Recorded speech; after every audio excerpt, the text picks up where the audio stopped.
Let's talk about a team that is thriving that ESPN refuses to talk about, the Boston Celtics.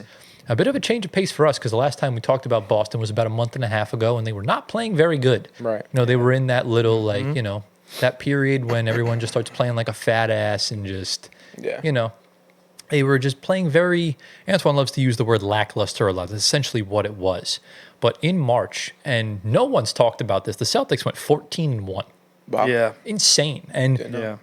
because Patty's Day. exactly, yeah. It's only, and they didn't play on St. Patrick's Day, by the way. Oh, Yeah, man. What's up with that? Bro, the NBA this season has pissed me off in more ways than one because not only did that not happen, the Hawks didn't play on Martin Luther King Day. Yep. The Thunder or Bucks did not play on Christmas.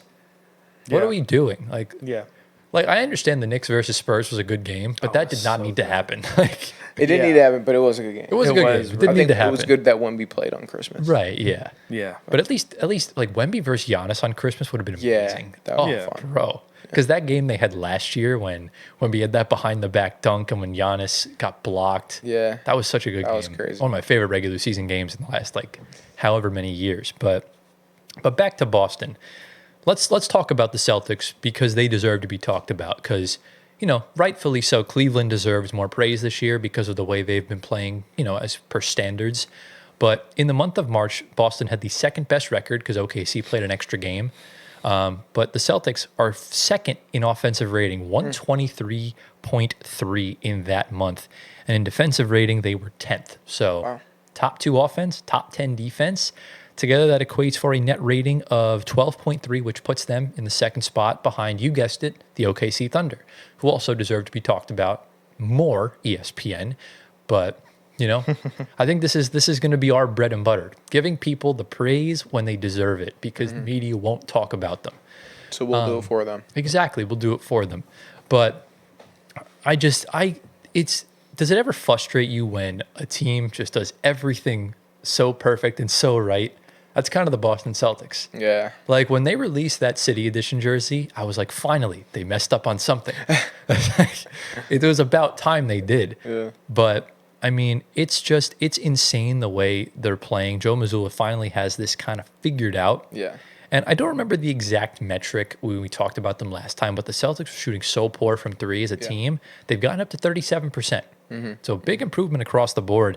And as far as like 3-point frequency, they're still shooting 56 a game in the month, which is nuts. But from what I do remember, the individual players were not shooting the ball well. I think Derek White was shooting like 22% from three or something similar to that. Yeah. In the month of March, of guys that actually got, more attempts up per game, Sam Hauser shooting 44% from three, Tingus Pingus 41%. Baylor Shireman hasn't played much, but he's shooting 47%. He played so well against us and helped our tanks. Shout out Broski. 38% for Drew Holiday, 40% for Peyton Pritchard, 36% for Al Horford, 35% for Derek White. Jason Tatum shooting 31%. We're not going to talk about that. Jaylen Brown 28%. But again, we're just not going to talk about that. It's okay. That's fine. But in this month, that's been the huge strength for the Boston Celtics. Yeah. Because Jaylen Brown and Jason Tatum have not been playing the greatest. They could still, improve on certain aspects of their game this season. But even in games when they don't play, you have Derek White and Peyton Pritchard combined for 84 points in a game. Just crazy. Like, what is that? Their supporting cast is so good. They're nuts. And like I said, I'm a Nets fan. I'm supposed to hate Boston. I can't. Yeah. I genuinely can't. I actively seek ways to hate the Celtics. I can't find anything? I can't. I just can't. Wow. I can't. It says a lot, man. It is because, in being brutally honest, I love the way they play outside of the excessive amount of threes. Okay. I love the star players they have. I love the role players they have. And I love the way the franchise is run. Yeah. Yes. It's perfect. It's how you do basketball right there. How you do basketball. And the way, the way they handled their rebuild is how I want the Nets to handle ours. Right. Because the way Danny Ainge built that team up slowly and then passed the torch on to Brad Stevens, who's doing an even better job than he did. Yeah. I want Sean Marks to do the same thing. Build, pass it along to someone that can take you over the top. Because it's clear he can't be the one to do that. So yeah, I mean, outside of that, the Celtics look primed for another deep playoff run. So, They're my pick to win it all. So you know what, Gio? Since you're so high on the Celtics, we're going to give you the floor. now Talk listen, about them. I'm gonna pass that one to Anthony Okay. because for the sole reason that I'm gonna be talking about them more in depth in the next segment because they're on my fair. list for playoff weaknesses. Right. That's fine. So I don't want to foreshadow and give anything away. That's so totally Anthony, fair. you can go get into it. Well, I mean, they're the reigning champs for a reason, and I think their record speaks for it, and even their players. Al Horford has not lost a step.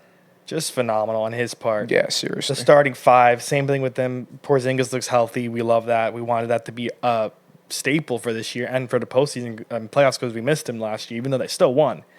PP has stepped it up massively. Sixth man of the year. Baylor Shireman, their first round. They have a knack for finding white 3-point shooters. Hence PP, Hauser, Baylor Shireman.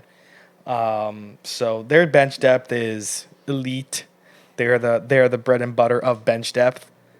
Plus, who would have predicted Al Horford to still be doing this at Right. his age? Yeah. Man's a That's beast. kind of we've seen guys that have taken complete derails at this age, and Al Horford has seemed to not embrace that. He's embracing still being young. So Seems like he got better. yeah. Well, that's I mean, aging like fine wine. That's the beauty of the Celtics because I guarantee you, if Horford was on any other team, he would have to take on responsibilities that he can't do True, anymore. true. The Celtics literally identified his strengths and specifically play him where Yeah. he needs to do that. Wow. Yeah. Also, don't forget that What a team. they signed him and then they traded him a season after, and then they brought him back. Yeah. Yeah.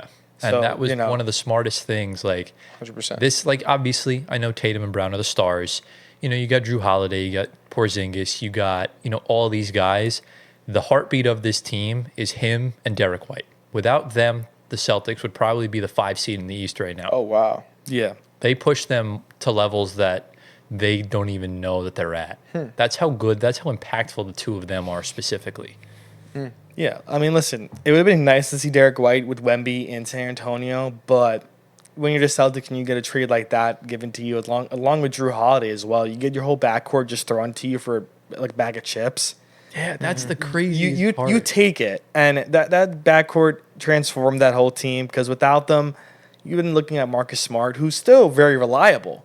And of course, the Kyrie experiment didn't work out like it was supposed to, but regardless, you take the Holiday White duo and you just run with it and don't look back. Right. Yeah. And I mean, just even looking at the trades that they've made to get these guys, you got Derek White for Romeo Langford. It's like That was it. Oh, it was my Romeo gosh. Langford and I think a first round pick. You got Porzingis you almost got Porzingis for night without even giving up Marcus Smart. You had to give him up, obviously. Right. Yeah. The only mistake they really made was when you brought in Malcolm Brogdon, you gave away Neesmith, who's turned into a really good role yes. player. Neesmith was. But then what do? You flip Brogdon for Drew freaking Holiday. Yeah. Like it's Yeah. nuts. Not to mention, trade they completely duped Philly in 2017, 2018 when they traded the first pick so the Sixers could take Markelle Fultz. yes. And then the Lakers didn't know how to draft, and then Lonzo. Tatum fell to third. Like, how? Yeah, Like, it's ridiculous. They took Lonzo. I'm sorry. sorry.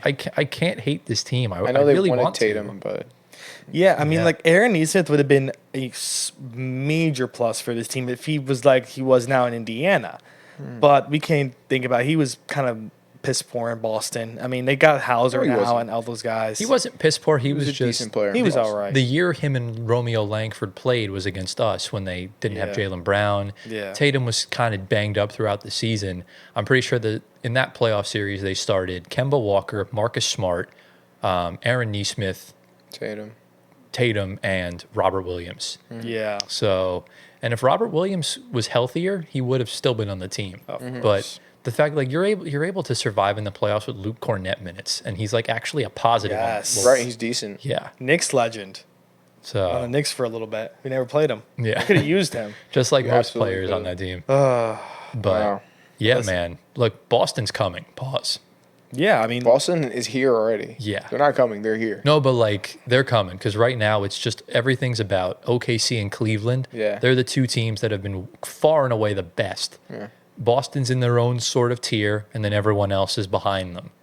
So Boston's hot on both their tails, and I'm really curious to see what happens if we get a Cleveland-Boston conference finals. I Which already know what's going to happen with there. you're probably predicting a sweep of Cleveland chokes, Boston goes on Well, to listen. win it all. I mean, listen. You can't always write off the reigning champions. I think that's always a plus, unless they fall incrementally worse. But they have not. So Yeah. this is the team for now, and this is going to be their prime for the next 3 or 4. This years. is your projected championship winner, the Celtics. Did I This say is the it? team. No, You had OKC win.